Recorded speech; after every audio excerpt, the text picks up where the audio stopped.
Muito bem, como prometido, vamos voltar aqui. Estamos por volta de 1h14, encerrando aqui o expediente. E um chazinho verde aqui não faz mal a ninguém, né? Já que está tarde e não faz mais nenhum sentido tomar aquela cervejinha. De todo modo, o chazinho vai ficar aqui do meu lado, acompanhando pelo menos com aroma. Hoje foi um dia importante para ter o contato com a teoria da hermenêutica. E a teoria da hermenêutica se deu, em linhas gerais, no livro que eu estava lendo, né, do Arthur Kaufmann. Já li algum capítulo. Agora, o capítulo 4, Além do Positivismo Natural e do Positivismo Jurídico, do mesmo livro, A Filosofia do Direito, cujo autor, Arthur Kaufmann. Então, nesse livro, ele propõe uma terceira via, um caminho do meio, digamos assim, que não é tão do meio assim, porque é lógico que pega um elemento do positivismo e do naturalismo, do direito natural, só que cria-se outras interpretações e é complicado dizer que é o caminho do meio, mas se tivesse que resumir, falaria isso. Mas na realidade, ele propõe com uma terceira via, né?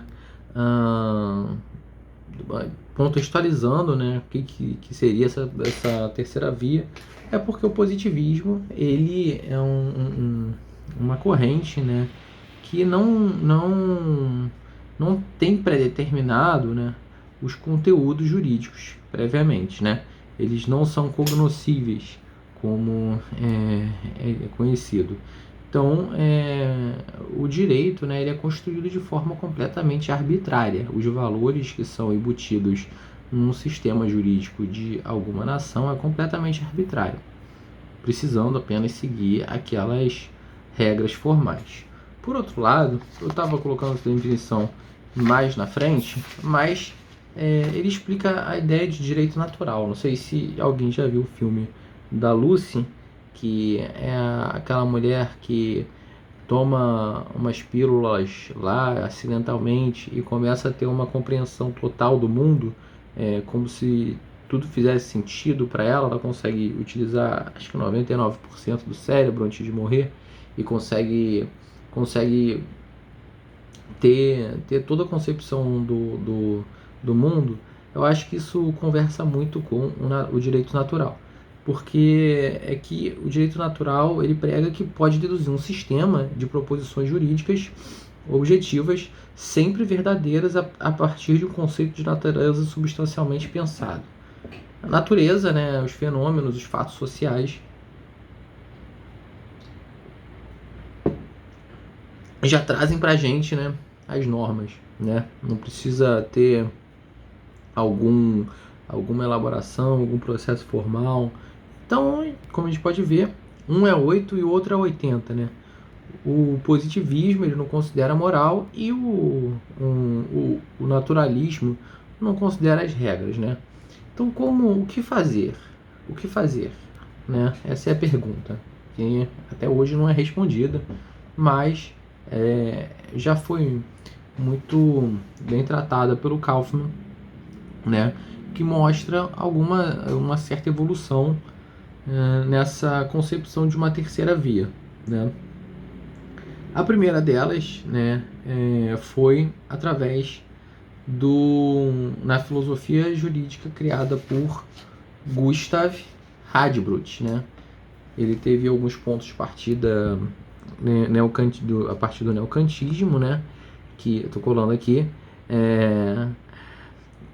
e também do dualismo metódico do dever e do ser. Então, essas foram essas duas correntes que iniciaram o Gustav Radbruch, quase um viking, né? Parecendo com o nosso querido Ragnar Lothbrok, mas brincadeiras infames à parte, o que ele desejava, né, era abandonar essa filosofia do direito depois de Hegel, que era extremamente formalista, né, a maior parte das vezes chamado de teoria geral do direito, E o segundo ponto que ele queria, um segundo objetivo, fim, ele queria refundar uma filosofia jurídica material que tratava-se de conteúdos, e não apenas de formas, sistemas, estruturas, enfim, queria dar resgatar conceitos que haviam sido perdidos em prol de normas. Em 1919, né, ele já tinha alertado que o positivismo poderia causar uma idolatria do poder, né, que de fato causou em países tiranos, né, na Alemanha nazista. E em 1914, ele sustentou a ideia que não se pode conceber nenhuma justificação para a vigência do direito material injusto, né? O direito não é apenas aquele que foi formalmente aprovado seguindo o devido processo legislativo, né?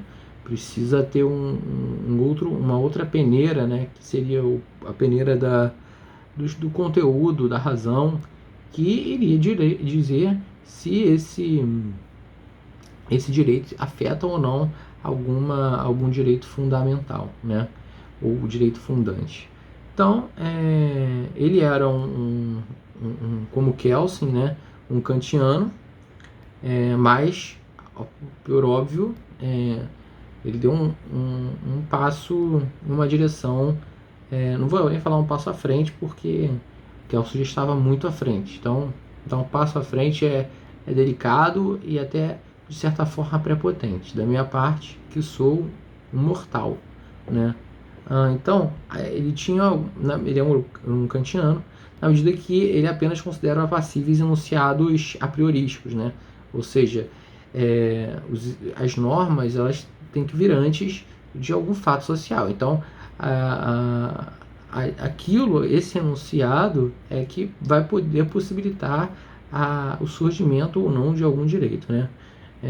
Então, enunciados esses que são a priorísticos, cogentes, unívocos.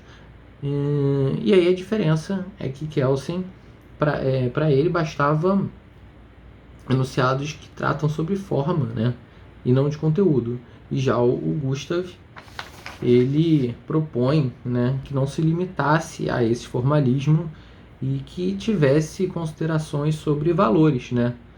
Então, para isso, do ponto de vista da sua posição kantiana, o Radbruch teve que pagar um alto preço, que é o risco do relativismo, axiológico ou justo filosófico.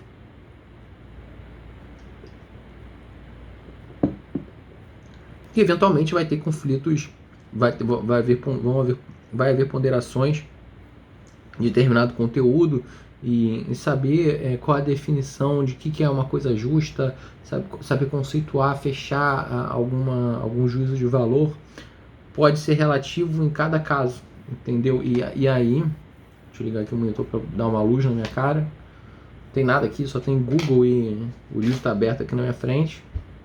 Estou colando as minhas anotações mesmo. A questão do relativismo é que os juízos de valor podem ser atribuídos, podem ter resultados diferentes em casos diferentes, né? Bom, é isso. A questão do Gustav, o grande problema também dos teóricos é que eles ficam querendo rotular o outro. E as pessoas estavam querendo rotular ele. O que ele é? O que ele é, então? Ele é positivista? Ele é naturalista? Só que as pessoas não diziam que ele era positivista porque ele tratava dessa questão do direito material injusto. Enfim, para os positivistas não tem essa questão de direito material injusto. Se está no direito formalmente aprovado, não precisa ser justo, é neutro, o direito é neutro. Agora, por isso que não dava para encaixar ele no naturalismo, porque também ele não abria mão da questão da segurança jurídica, e segurança jurídica essa proveniente das normas, né? Então, e aí, o que fazer? O que fazer é a terceira via, porque ele não engatou, ele não surfou nessa questão do direito natural, de que as normas o conteúdo já está na natureza, pré-definido. Não, ele nunca falou isso. Porém, e aqui uma virada de página, um barulho de virada de página, ele reconhece alguns direitos subjetivos do homem em relação ao direito natural, que é o que a gente chama dos direitos fundamentais e dos direitos humanos, né? Ele não pode dizer que ele não é naturalista, mas ao mesmo tempo ele reconhece que da natureza humana ser tratada de forma digna, ou ter alguma liberdade, ou ter algum direito de propriedade em alguma medida, enfim, liberdade de crença. Essas questões, por mais que ele não seja um naturalista, ele reconhece que exista. Um positivista raiz, né, não quer levar em conta a existência ou não de direitos fundamentais. Ele só quer saber da norma, do sistema dinâmico, do processo de aprovação de norma. Lógico, grosso modo.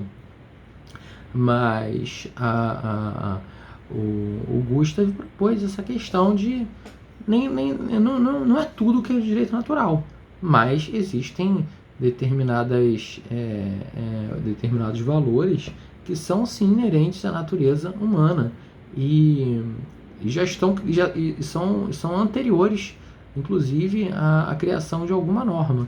A norma que provavelmente vai espelhar esse direito, né, de algum homem. Bom, uma questão importante é a filosofia dele.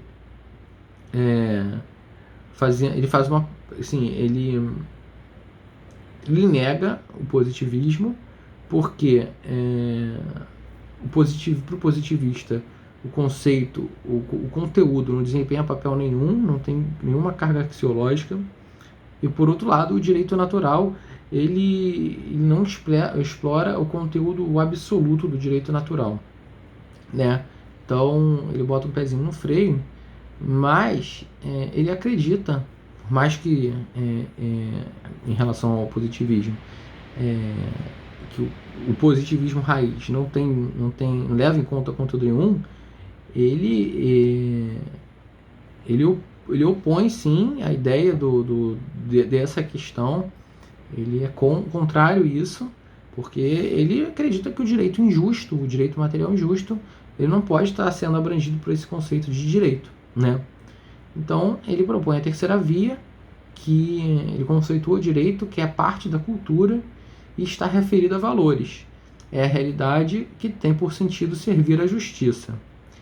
E esse conceito ele é notável porque ele não é positivista, porque ele não aborda essa questão de normas, né? Porque o que é direito para o positivista?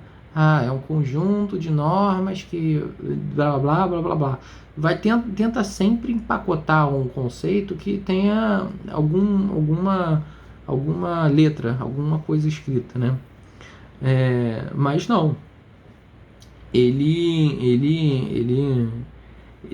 leva em conta a qualidade, né, das normas e se tem ou não justiça nelas, para dizer que é direito. Então, o direito está para servir a justiça. Então, se para servir a justiça, a gente tem já um juízo de valor. Que justiça aí? A justiça do caso concreto pode ser uma, a justiça geral pode ser outra. Enfim, ele coloca essa questão, né? E também é um conceito que não é naturalista, pois o direito justo não é equiparado ao valor jurídico absoluto, né? O que eu quis dizer com isso? Que truncou, né? Bom, os valores em si pertencem, segundo a concepção axiológica de Radbruch, ao mundo ideal e não ao mundo real. Então, existem certos valores, né, que estão presentes no mundo natural, que seria o mundo ideal, né, e que não estão no mundo real, né, porque a questão de justiça dele é relativizada, né. Enfim, pro Radbruch, a questão de direito justo é algo que aparece, existe aproximadamente, porque pode ser que em determinadas normas exista esse conteúdo moral, o valorativo, e em outras não. Mas o que ele não admite de jeito nenhum é o direito que ele chama de direito infame. Para ele nunca foi aceito, que seria o direito que é materialmente injusto, né? Bom, um outro aspecto importante, que é a teoria do Gustav Radbruch, a parte do fato do princípio da igualdade, né? Tanto aqui entra uma questão bacana dele, que é a igualdade tanto formal, que é tratar os iguais de iguais, e a igualdade de tratar os diferentes, né, de forma diferente, na proporção das suas diferenças. Então, de forma formal, é uma regra que vale de forma absoluta. Mas, se olhar para o enfoque material da igualdade, não há de forma absoluta, porque existe uma relativização dessa igualdade, porque tem 3 tipos de valores jurídicos supremos envolvidos nessa igualdade material, que são os valores individuais, os valores supraindividuais e os valores transindividuais. O Kaufmann não entra em detalhes, né, sobre o que seria cada um deles, mas a gente consegue tentar pelo menos montar alguma diferença, por mais que esteja errado, mas consegue diferenciar, né? Porque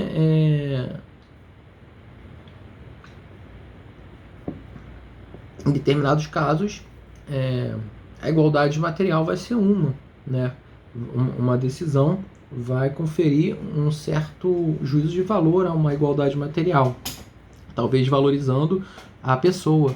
Por exemplo, casos que a justiça concede o direito de algum remédio a alguma pessoa hipossuficiente, em que seria um tratamento muito caro, e a justiça vai e concede esse tratamento para esse indivíduo isoladamente.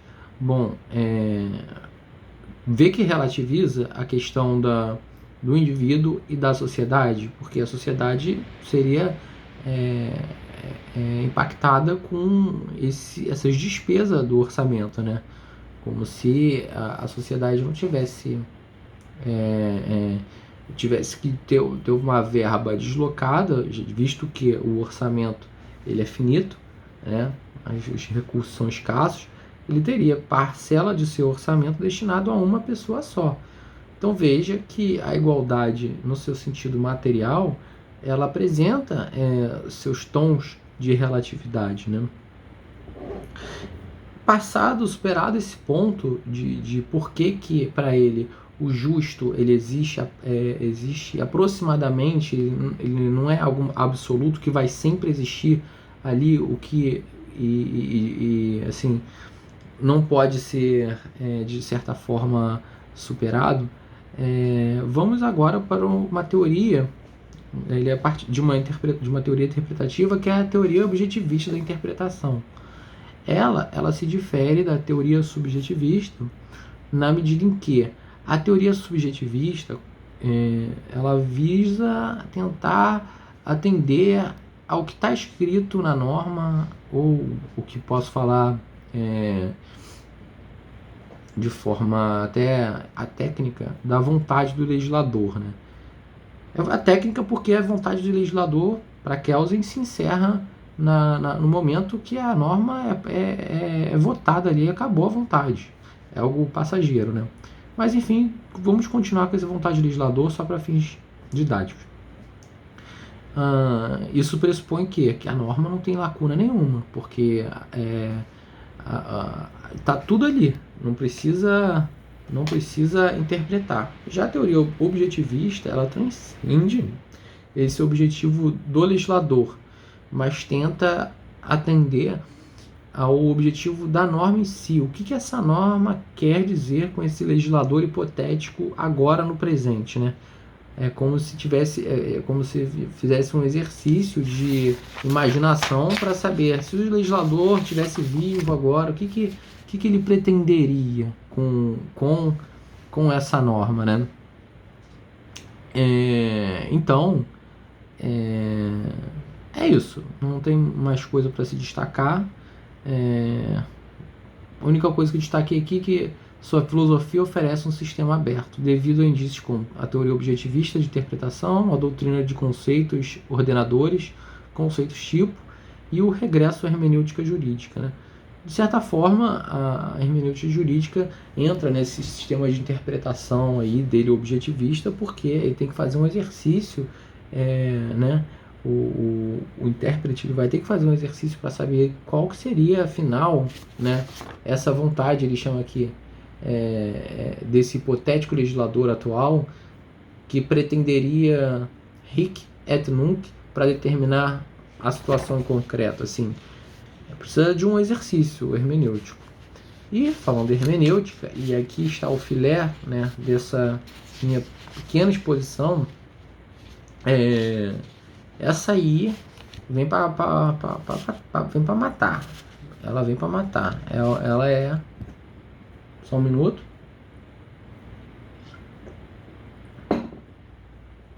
Cara, a Heineken assim, é boa, bonita, barata, assim, não tem ela é nova Coca-Cola, eu acho. Continuando, a hermenêutica, ela vem para colocar um fim nessa questão de direito natural, de objetivo, de direito positivo, porque ela chuta o balde, porque, assim, diferença principal, ela é a arte de compreender, segundo a definição aqui. Então, ela transcende essa questão de que é, de tentar botar na caixinha as coisas, de falar, o direito vê o valor, o direito vê norma, o direito sei lá o que. Enfim, é a compreensão. E assim, não sei nem porque não teve muito mais coisa para falar aqui, né? Até porque não é um livro especializado de hermenêutica, mas pelas leis gerais, assim, ela pode se aplicar a tudo, né? Ela tem caráter universal e pode se aplicar a todas as ciências, né? Ela não é um método próprio, né? Mas sim uma filosofia transcendental. É isso que é colocado aqui por Kaufmann. Enfim, ela vem aqui para se opor ao direito natural, que o direito natural e o positivismo, aí que eu anotei, eu preciso constar, eles tinham prescrito um conceito objetivista do conhecimento, um conceito ontológico substancial do direito, a ideologia da subsunção e a ideia do sistema fechado. A hermenêutica vem para chutar tudo. Esquece isso. Essa ideia de subsunção da lei ao caso concreto, esquece isso. Isso é como se o juiz, né, ou seu intérprete, agisse de forma completamente passiva, à margem da situação. Porque é como se ele não tivesse o dever de interpretar, de aplicar o direito, com todas e aqui uma palavra completamente adequada que ele usa, a questão da herança, né? A herança de todas as experiências, todo o seu conhecimento que você adquiriu, será que isso não serve de nada na hora de você aplicar a lei? Será que na hora de interpretar a lei essa questão tem que ser jogada fora e você agir como se fosse um robô? Acredito que não. Acredito que temos que confiar, né, nas instituições e no juiz, porque o cara tá lá, dar esse voto de confiança para o cara realmente interpretar a lei de uma forma mais adequada. E aqui parte uma questão bastante interessante, que é a questão da necessidade dessa herança, desse pré-juízo, dessa preconcepção, porque só a partir disso que o juiz vai poder fazer uma combinação, fazer uma conformação da lei ao caso concreto. Ele vai ter elementos suficientes para ele chegar e pensar e raciocinar, né, de forma subjetiva aqui, para aplicar o direito, né, no caso concreto. Então, acaba com essa questão de subjetivista, objetivista. Não, a interpretação ela se dá de forma subjetiva e objetiva ao mesmo tempo. Isso é muito rico. É lógico que oferece grandes riscos, né, de interpretações arbitrárias, enfim.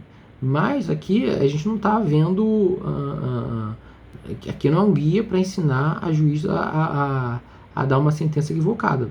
Pelo contrário, isso é como se fosse um paradigma para que as decisões pudessem ser dadas de uma forma muito mais estruturada e com muito mais fundamento.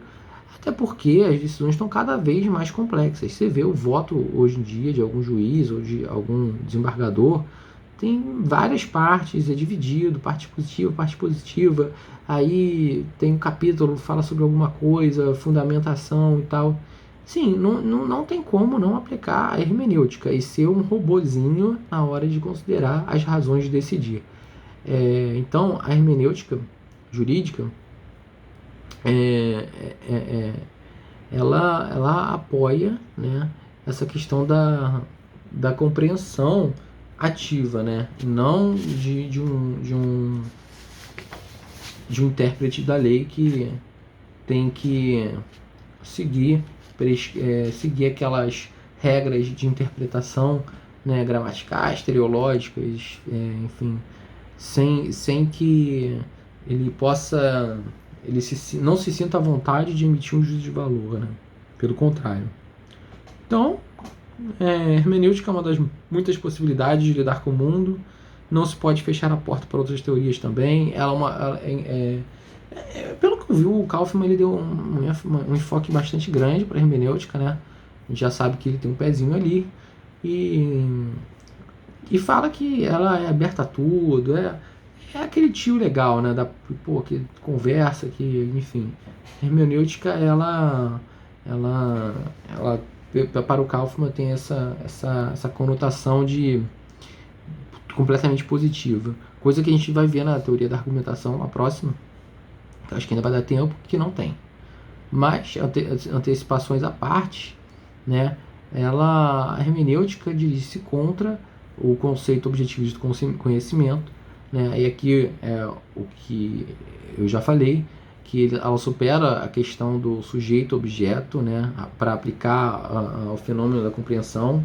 Isto é, o sujeito cognoscente conheceria o objeto na sua pura objetividade, sem mistura de elementos subjetivos, né? O conhecimento como a reprodução do objeto na consciência. Isso seria a teoria objetivista, né? A teoria que considera, que tenta afastar, de certa forma, o sujeito intérprete do processo de interpretação. Assim, não dá, né? Não dá. É infrutífero pensar numa teoria objetivista pura, porque somos humanos, né? E aqui eu já destaquei da compreensão ser simultânea, da haver essa simultaneidade, né, entre a compreensão objetiva e a subjetiva, né, em união para conseguir atingir esse processo de compreensão. Anotei algumas frases importantes, sobretudo do Hans Gadamer, que falam, nem eu vou citar, né, o espaço é meu, eu vou citar. A hermenêutica parte do fato de que quem queira compreender está ligado àquilo que é transmitido e está ou entra em contato com a tradição de onde provém o que é transmitido. E contra todos os racionalistas formais, aí ele dando um sai para lá com os objetivistas, e contra todos os racionalistas formais, seja uma vez dito que entre tradição assim entendida e razão não existe nenhuma oposição. Aí foi um tapa de luva, né, de pelica, porque não existe nenhuma oposição, né, alguma incoerência ou incongruência no processo de raciocínio, o julgador, o intérprete, aplicar tudo aquilo que lhe foi transmitido, né, ao longo do tempo, das suas experiências, né. Então, a hermenêutica ela não significa isso, de ficar preso às circunstâncias do momento, aquele sistema fechado, né, das leis que ele tem ali que pode utilizar. Não, ali é interpretação, e interpretação gera norma, né? Gera norma no caso concreto. Então, é muito rico e também muito perigoso, né? Então, há de se ver determinada prudência, né? Mas, e aqui é uma coisa que é importante, anotei, que o direito não é substancial, pelo contrário, ele trata de relações, ele estaria ligado mais para um direito situacional em que deve apenas existir um sistema aberto, não um sistema fechado. E aí ele vem e trata da questão da intersubjetividade, né? Que é a fuga da ideia tanto da objetividade quanto da subjetividade ao extremo. É a questão de que existe sim, não nega-se a questão da participação do sujeito na compreensão do direito.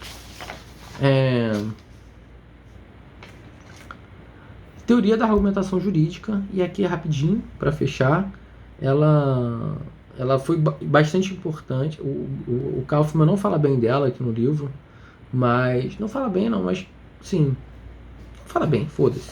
E ela foi bastante importante para cortar, né, aquela questão da metodologia argumentativa do Savigny, que baseava apenas em 4 métodos e fechados: gramatical, teológico, sistemático e histórico.